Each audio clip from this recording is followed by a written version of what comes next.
آئیے کتاب رحمت سورہ الکہف اٹھائیں۔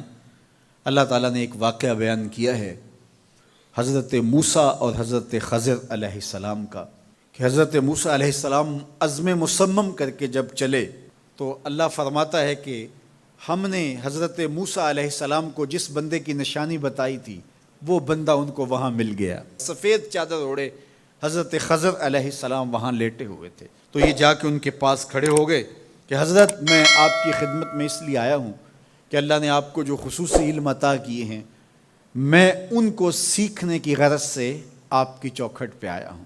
کہا تم میرے ساتھ صبر نہیں کر پاؤ گے، معاملے مشکل ہیں، سفر دشوار ہے، منزل کٹھن ہے، اور میرے معاملات ایسے ہیں کہ تم اعتراض کرو گے اس کے بغیر تم رہ نہیں سکتے۔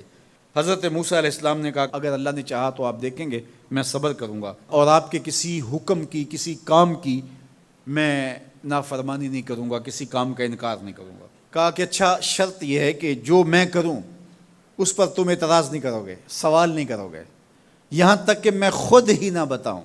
تو کہا کہ یہ شرط ٹھہری، میں کوئی بات نہیں کروں گا۔ فانطلقا، دونوں چل پڑے، دریا کے پار جانا تھا۔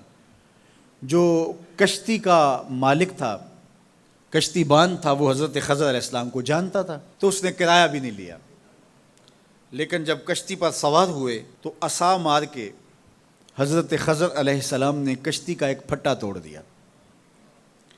تو بے ساختہ حضرت موسیٰ علیہ السلام نے کہا آپ نے پھٹا توڑ دیا، یہ سارے ڈوب جائیں؟ کہا میں نے کہا تھا نا تم میرے کاموں پہ صبر نہیں کر پاؤ گے۔ تو حضرت موسیٰ کو یاد آیا، کہا میں بھول گیا تھا، اس پر مواخذہ نہ کیجیے۔ پھر دونوں چل پڑے، بچے کھیل رہے تھے، ایک خوبصورت لڑکا وہ بھی بچوں میں کھیل رہا تھا۔ حضرت خضر آگے بڑھے اور اس کی گردن مروڑ دی، اس کو قتل کر دیا۔ صاحب شریعت تھے حضرت موسیٰ علیہ السلام، نہ رہ سکے، پھر بول پڑے ایک جان کو بغیر کسی جان کے بدلے میں قتل کر دیا، اس نے گوایا کیا تھا ہمارا؟ آپ نے بہت ہی جو ہے وہ غلط کام کیا، یہ کام اچھا نہیں کیا آپ نے۔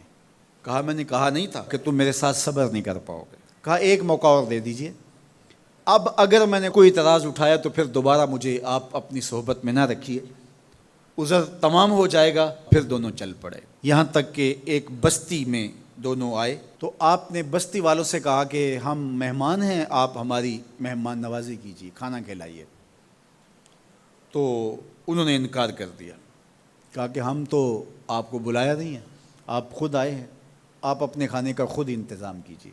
گزر رہے تھے گلی سے تو ایک دیوار گرنا چاہ رہی تھی، تو جلدی سے اس دیوار کو مرمت کر دیا۔ کہا حضرت ہم اگر چاہتے تو اس پہ اجر لے سکتے تھے، انہوں نے ہمیں کھانا تک نہیں دیا اور ہم ان کی دیواریں سیدھی کر رہے ہیں۔ کہا اب تمہاری میری جدائی ہو گئی، تم نے یہ بھی اعتراض کر دیا۔ تو انہیں یاد آیا کہ وہ یہ بھی اعتراض ہو گیا۔ اب میں تمہیں بتاتا ہوں کہ یہ 3 کام میں نے کیوں کیے۔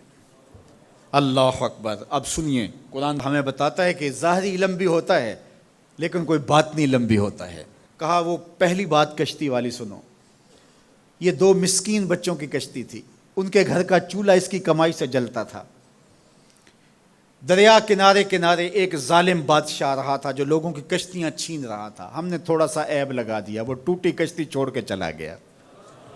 اب وہ تھوڑے سے پیسے لگا کے کشتی مرمت کرا لیں گے، گھر کا چولہا جلتا رہے گا، بتاؤ اچھا کیا یا برا کیا؟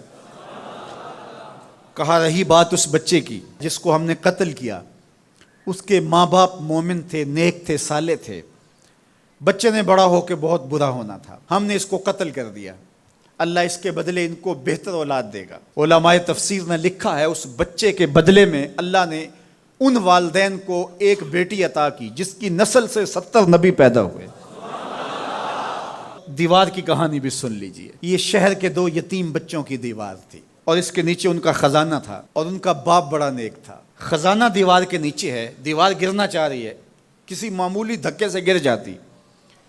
2 ہی صورتیں تھیں، یا وہ بچے خود اپنا خزانہ اٹھا لیتے یا لوگ اٹھا کے لے جاتے۔ لوگ اٹھا کے لے جاتے پھر بھی ہاتھ میں کچھ نہ آیا، اور اگر وہ خود اٹھا لیتے تو بچے ہیں، بچپنے کی وجہ سے وہ اس کو اڑا دیتے۔ تو ہم نے اس کے اوپر دیوار کھڑی کر دی، جب تک وہ اس قابل نہیں ہو جاتے کہ یہ خزانہ نکال کے اس کو صحیح مصرف پہ لگا سکیں، اتنی دیر تک دیوار گرے گی نہیں۔ اللہ اکبر۔ وہ کسی وجہ سے دیوار قائم رہے گی، اور جب وہ اس عمر کو پہنچ جائیں گے جس عمر میں وہ اس خزانے کو سنبھال سکیں گے تو پھر دیوار خود بخود گر جائے گی اور یہ خزانہ نکال کر کے اپنے کام پہ لے آئیں گے۔ میں جب پہلی مرتبہ اس کو جو ہے وہ غور کے ساتھ تلاوت کیا تو مجھے یہ لگا کہ اس کا انطباق پاکستان کے حالات پہ بھی ہو سکتا ہے، اس لیے کہ یہ بھی یتیموں کا سرمایہ ہے۔ کتنے یتیم روتے بلکتے رہ گئے اور ان کے سر سے جو ہے وہ سائے اٹھ گئے اس وطن کے لیے، لیکن میرے مالک نے اس ملک کے خزانوں پر گہرے پہاڑ اور بڑی بڑی دیواریں کھڑی کر دی ہیں۔ جب تک یہ قوم بلوغت تک نہیں پہنچے گی اتنی دیر تک وہ خزانے ظاہر نہیں ہوں گے، اور جب یہ قوم اپنی بلوغت تک پہنچے گی، شعوری بلوغت، فکری بلوغت، علمی بلوغت، اور رب سے جو وعدہ کیا تھا پاکستان کا مطلب کیا، لا الہ الا اللہ، جب اس بلوغت تک یہ پہنچ جائے گی، اس وعدے کی تکمیل ہوگی، پھر رب دیوار ہٹا دے گا اور پاکستان کو اللہ اتنے خزانے دے گا اور پاکستان ایسا مالا مال ہوگا دنیا دیکھنے آئے گی انشاءاللہ۔ اس لیے رب نے دیواریں بنا کے رکھی۔ تمہارا باپ معین الدین چشتی بڑا نیک تھا، تمہارا باپ داتا گنج بخش علی حجویری بڑا نیک تھا، تمہارا باپ حضرت مجدد الف ثانی بڑا نیک تھا، ان کی وجہ سے میں دیواریں کھڑی کر رہا ہوں اور مضبوط حصار لگا رہا ہوں تمہارے خزانوں پر، اور وہ وقت آئے گا جب تم بلوغت کی عمر کو پہنچو گے دیواریں ہٹ جائے گی اور تمہارا وطن زمانے پہ مہکتے پھول کی طرح اور چمکتے ستاروں کی طرح اور روشن آفتاب کی طرح چمکتا اور مہکتا دکھائی دے گا، اور زمانہ پاکستان دیکھنے آئے گا، پاکستان دنیا کی قیادت کرے گا انشاءاللہ۔ تو کہا یہ تعویل ہے ان باتوں کی جو باتیں میرے رب نے مجھے بتائی، اور یہ میں نے اپنی مرضی سے نہیں کہیں، اور جو میں نے کیا اپنی مرضی سے نہیں کیا۔